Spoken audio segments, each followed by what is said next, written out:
Bohr atomic theory के बारे में बात करते हैं जी।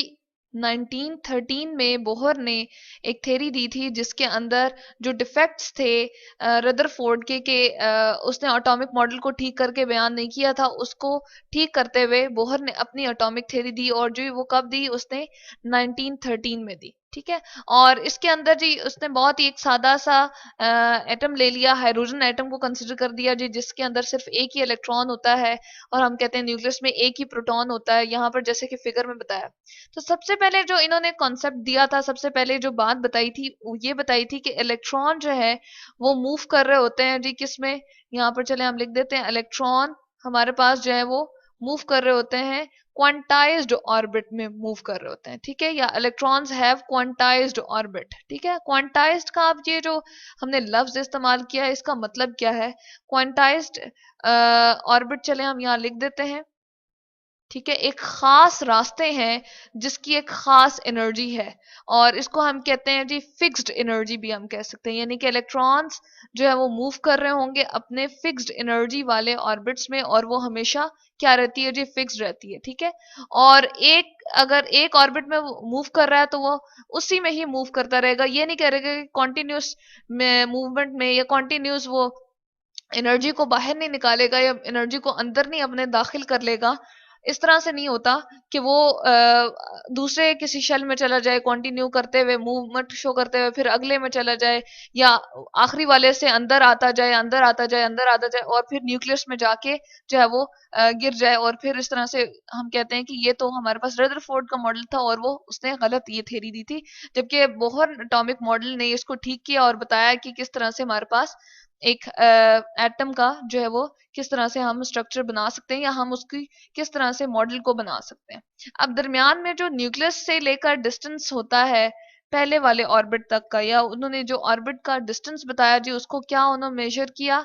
उन्होंने कहा कि ये जो डिस्टेंस है ये आर है। और आर डिस्टेंस क्यों कहते हैं?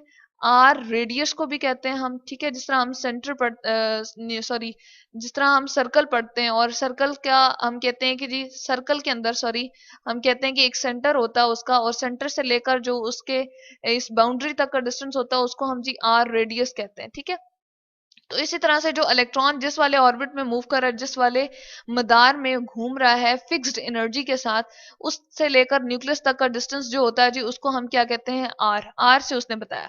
तो ये सबसे पहला उसका पोस्टुलेट था कि हाइड्रोजन के जो हमारे पास जो छोटा सा एक हमारे पास एटम है, उसके जो इलेक्ट्रॉन मूव कर रहे होते हैं सर्कुलर ऑर्बिट में जी, वो किसके साथ मूव कर रहे होते हैं? एक फिक्स्ड आर बनाते हुए वो मूव कर रहे होते हैं। ठीक है, तो सबसे पहला तो उसका ये पोस्टुलेट, तो ये बात थी, उसने अपने थ्योरी में बात की।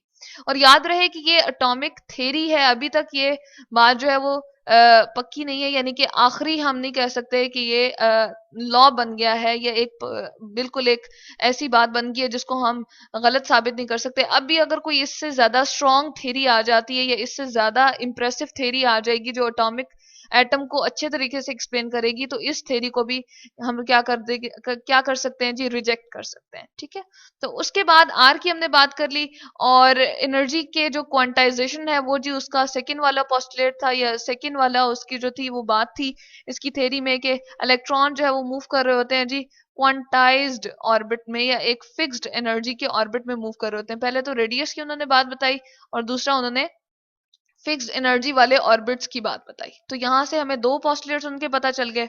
उसके बाद उन्होंने ये बताया कि इलेक्ट्रॉन जो है वो अपनी एनर्जी को लूज या गेन नहीं करते, या इलेक्ट्रॉन अपनी एनर्जी को बाहर नहीं निकालते एटम से, या फिर किसी बाहर वाली एनर्जी को अपने अंदर जज्ब नहीं करते, जब तक कि क्या हो वो एक इलेक्ट्रॉन जो है वो अपनी जगह को छोड़कर दूसरे वाले किसी ऑर्बिट में चला जाए, या वो जो दूसरा वाला इलेक्ट्रॉन था वो इस वाले ऑर्बिट में आ जाए। तो हम कह सकते हैं कि एनर्जी जो है वो रिलीज नहीं होगी, बाहर नहीं निकलेगी, या अंदर जज्ब नहीं होगी, या एब्जॉर्ब नहीं होगी, जब तक कि इलेक्ट्रॉन अपनी पोजीशन को चेंज ना करे। तो यहाँ पर हम लिख सकते हैं कि जी हमारे पास अ, हम कह सकते हैं कि इलेक्ट्रॉन जो है वो पोजीशन को चेंज करेगा, तो फिर इलेक्ट्रॉन चेंजेस पोजीशन, तो फिर हमारे पास एनर्जी जो है वो एनर्जी का भी चेंज आएगा। ठीक है, चेंजेस इट्स पोजीशन, तो फिर हमारे पास जो है वो एनर्जी का चेंज आएगा। और किस तरह से आएगा जी, वो हम देख लेते हैं। कॉज हम लिख सकते हैं यहाँ पर एनर्जी चेंज। तो एनर्जी उसकी चेंज हो जाएगी क्योंकि पहले वो एक फिक्स्ड ऑर्बिट में मूव कर रहा था जिसकी फिक्स एनर्जी थी। अब अगर उसने दूसरा वाला ऑर्बिट अपना लिया या दूसरे में जंप करके चला गया है, और किस तरह से गया है जी, हम एक नेक्स्ट इस फिगर में देख लेते हैं जी। यहाँ पर हम देख रहे हैं दो पोजीशंस के, हमारे पास एक एटम ये बना हुआ है, ठीक है, और इसके अंदर इलेक्ट्रॉन, ये दरमियान में सेंटर में जी न्यूक्लियस है, और इलेक्ट्रॉन को ई और नेगेटिव चार्ज से यहाँ पर शो किया हुआ है, और यहाँ पर ये जो ब्लैक सा आपको नजर आ रहा है ये वाला, ये इलेक्ट्रॉन को हमने जी शो किया हुआ है। अब इलेक्ट्रॉन क्या करता है, बाहर से ये जो पिंक कलर की आपको नजर आ रही है जी, ये एनर्जी है, इसको क्या करता है जी, एब्जॉर्ब करता है, ठीक है, और जैसे ही एब्जॉर्ब करेगा, हासिल करेगा बाहर किसी हम एनर्जी प्रोवाइड कर रहे होते हैं, वो हासिल कर लेता है ये एनर्जी, और फिर क्या करता है जी, इसकी एनर्जी इतने के बराबर हो जाती है जो इस सेकंड वाले ऑर्बिट की एनर्जी होती है, जो कि हायर है, जो कि ज्यादा है इस पहले वाले ऑर्बिट से। तो इतनी अमाउंट ऑफ एनर्जी देनी है जो इसके बराबर हो जाए। तो इलेक्ट्रॉन कहाँ मूव कर जाएगा जी, इसके बदले में हम देख रहे हैं इलेक्ट्रॉन अब दूसरे शेल में चला गया। तो हम लिख सकते हैं कि ये पहले किस में था जी, N1 में था, फर्स्ट वाले शेल में था, ठीक है, और जबकि अब किस में चला गया जी, ये N2 में चला गया, ठीक है। इसी तरह से ये भी हम देख सकते हैं कि अगर उसने N2 से वापस 1 में जाना हो तो ये उतनी ही अमाउंट ऑफ एनर्जी को रिलीज कर देगा और कम कर लेगा अपनी एनर्जी को, जो कि फर्स्ट वाले ऑर्बिट की, फर्स्ट वाले शेल की एनर्जी है। तो यहां से वो रिलीज कर रहा है एनर्जी और यहां से वो एब्जॉर्ब करके हायर की तरफ जा रहा है, क्योंकि हम कहते हैं ना कि E2 जो है वो क्या होती है जी, हायर होती है E1 से। तो यहां पर वो किससे मूव कर रहा है जी, E1 से E2 की तरफ जा रहा है, तो उसको एब्जॉर्ब करना पड़ रही है, और वो एनर्जी किसके बराबर होती है जी, H म्यू के बराबर होती है। और डेल्टा E क्यों लिखा है, क्योंकि फर्क आ रहा है एनर्जी का, क्योंकि वो अब कहां से कहां मूव कर रही है, E1 से जी E2 की तरफ मूव कर रही है, ठीक है। यहाँ पर E1 से E2 की तरफ मूव कर रही है, जबकि यहाँ पर हम देख रहे हैं कि E2 से उसकी मूवमेंट कहाँ है, E1 की तरफ, ठीक है। तो यहाँ पर ये जो चेंज इन एनर्जी आ रहा है, और यहाँ पर भी जो चेंज इन एनर्जी आएगा, इसको हमने किससे रिप्रेजेंट किया जी, डेल्टा ई से, यानी कि फर्क जो उसमें आ रहा है। केमिस्ट्री के अंदर ये जो डेल्टा साइन रिप्रेजेंट कर रहा होता है, ये उसमें इस तरह से रिप्रेजेंट कर रहे होते हैं हम जी कि ये बराबर है फर्क के, दो चीजों के दरमियान डिफरेंस हम ले रहे होते हैं, ठीक है। और ये बराबर है किसके, एच म्यू के। एच जो है जी ये प्लैंक्स कांस्टेंट है, ठीक है, और इसकी एक फिक्स्ड हम कहते हैं कि एक वैल्यू है, जो कि हम यहाँ पर लिख देते हैं 6.63 इंटू 10 की पावर माइनस हम लेते हैं जी 34, और इसका जो यूनिट है वो होता है जी जूल और सेकेंड, ठीक है। तो ये यूनिट जो है वो फिजिक्स के अंदर इसके खास यूनिट, जैसे हम किसी भी चीज को मेजर कर रहे होते हैं, लिक्विड को मेजर करते हैं जी, लिक्विड लीटर के अंदर 5 लीटर हमारे पास पानी है या 2 लीटर पानी है, तो इसी तरह से इसका यूनिट जो है वो जूल और सेकेंड है, जे और एस से इसको हम लिखते हैं। अब इलेक्ट्रॉन जो मूव कर रहा है इन ऑर्बिट्स में, तो उसका एक जी मोमेंटम होता है, ठीक है।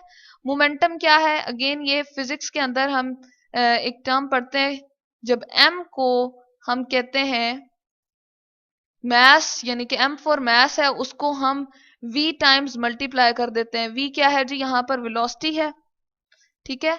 तो हमारे पास क्या होता है जी, ये मोमेंटम बन जाता है। चूंकि ये हमारे पास सर्कल में है और सर्कल का रेडियस r होता है, तो यहाँ पर हमें क्या लेना पड़ेगा जी, mvr। इसका जो मोमेंटम बनेगा वो क्या बनेगा जी, mvr, और वो किसके बराबर होता है जी, वो एन एच ओवर हम कहते हैं 2 पाई के बराबर होता है। ये एक फिक्स्ड वैल्यू है जिसके वजह से ये इन्होंने क्या किया जी, एक फॉर्मूला बना दिया, और इससे क्या पता चलता है जी, एंगुलर या सॉरी हम कह सकते हैं कि इलेक्ट्रॉन जो मूव कर रहा है उसके मोमेंटम के बारे में हमें यहाँ से पता चल जाता है। और मोमेंटम क्या है जी, जब मास को हम मल्टीप्लाई करते हैं वेलोसिटी के साथ, यानी कि किस स्पीड के साथ वो इस ऑर्बिट में मूव कर रहा है, उस स्पीड को जी v से हम रिप्रेजेंट करते हैं, वेलोसिटी उसको कहते हैं, ठीक है।